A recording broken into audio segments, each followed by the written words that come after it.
Hey guys, it's Gordy again. We're checking out Linus Eckenstrom's Doctor of AI presentation, and yesterday he kind of touched on this, kind of ended up here.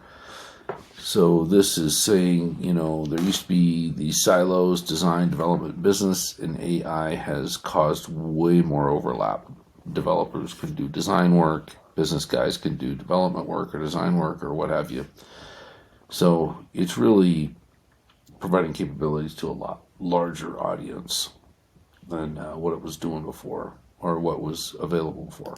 So anyhow, he's going to walk through a couple of business examples, and we'll just check them out and see really what the impact is of using AI in your business. And he's got a great example here.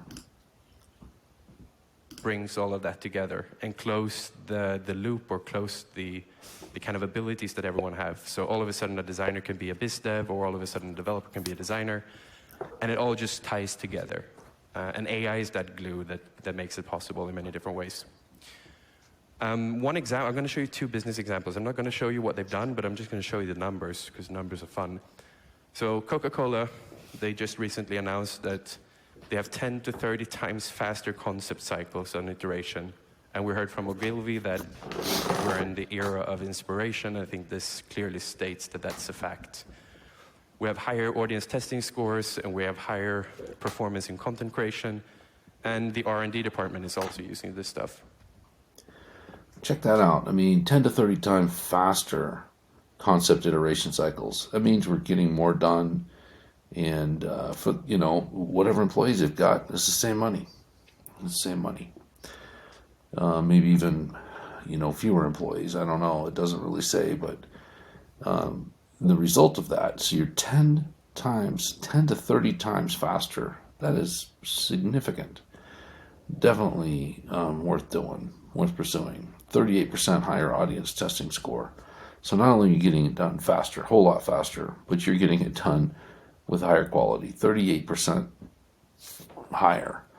And I guess it's being used on 32% of the content creation, and 17% of R&D or ideation is coming from AI sources.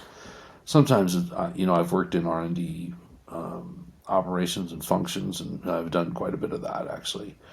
And sometimes you're just sitting there stuck, and you don't know exactly, you've got this problem, but you're not exactly sure how to solve it. Sure would be nice to be able to reference something else, use something else. Sometimes a whole room full of people can't unwind it. Okay, let's take a look at his second business example. Klarna is a Swedish company. They're active here as well. We heard yesterday, I think, about their success as well. Just want to point out the numbers. So they released a bot to handle their customer support cases. It actually handles 2/3 of all their cases, so 2.3 million in a month. So these numbers are from a month. So they can replace 700 full-time agents, on par in capabilities. Errand resolution dropped by 25% in repeat inquiries, and resolution time went from 11 minutes to 2 minutes.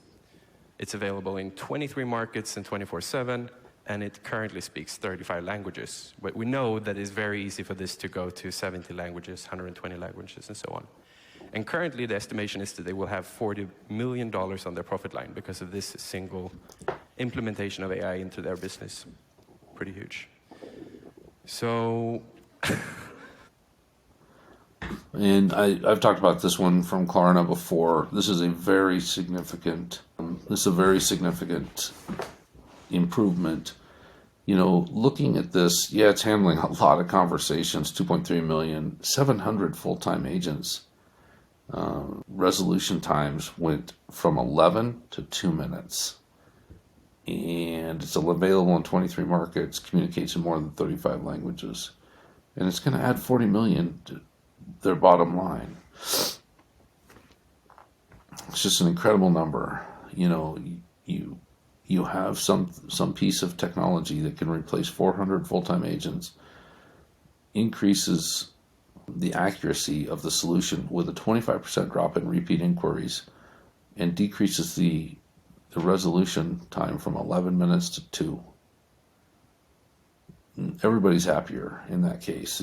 The only one that's not happier is these full-time agents that aren't doing this job anymore, and they might even be happier because kind of a, probably a painful job. They get, a lot of repeat questions or, mundane type questions. I don't know. Anyway, that is, if you don't think it's important to implement AI, take a look at this. And of course, one of the things that we're doing at Air or with Air is trying to impact these conversations right here.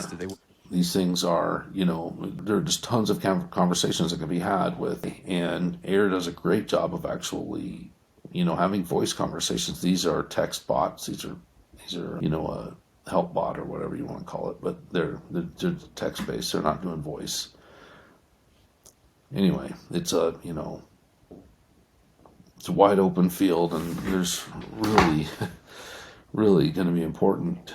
You're just not going to be able to compete if you're not implementing, if you're not implementing AI in your business and using it to the best of your ability. Because honestly, I've said it many times, your competitors are going to be.